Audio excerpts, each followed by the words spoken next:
ঢেকি স্বর্গে গেলেও ধান ভাঙে, এর মানে হচ্ছে ঢেকির কাজ হচ্ছে ধান ভাঙানো।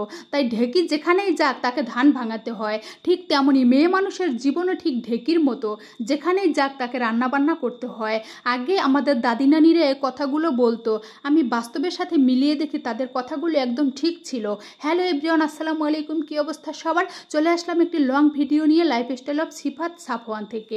আপনি যতই সুন্দর হন না কেন, যতই জমিদারের কন্যা হন না কেন, যতই জমিদারের বউ হন না কেন, আপনি যদি কোনো কাজ না করেন, ভালো রান্নাবান্না না করেন, তাহলে আপনাকে কেউ পছন্দ করবে না। আর আপনি যতই কুৎসিত হন না কেন, আপনি যদি মজাদার রান্নাবান্না করেন, ভালোভাবে কাজ করেন, তাহলে আপনার স্বামী, আপনার ফ্যামিলির সবাই আপনাকে খুব ভালোবাসবে।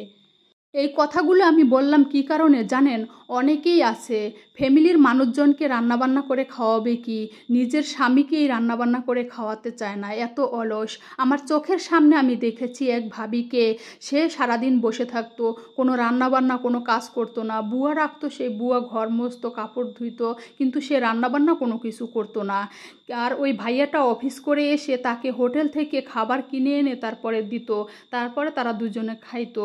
তো আমি দেখে আমি কিছু বলতাম না, আমি তাকিয়ে থাকতাম। আমি ভাবতাম ভাইয়াটা হয়তো ভাবিটাকে অনেক ভালোবাসে, তাই এরকম। কিন্তু এরকম চলতে থাকে অনেক দিন। এরকম করতে করতে তাদের একটা ছেলে হয়। তারপরে হচ্ছে ওই ভাইয়াটা ওই ভাবির উপরে বিরক্ত হয়ে যায়, এরকম অলস জীবনযাপন করে, রান্নাবান্না করে না।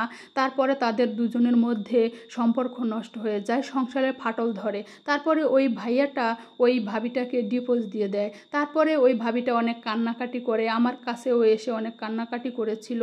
তো হারিয়ে কান্নাকাটি করে লাভ কি? সে যদি তখন সুন্দরভাবে কাজ করতো, সংসারের প্রতি মনোযোগী হতো, ওই ভাইয়াটাকে মজাদার রান্নাবান্না করে খাওয়াতো অফিস থেকে আসার পরে, তাহলে হয়তো এইরকম সংসারটা এরকম হতো না।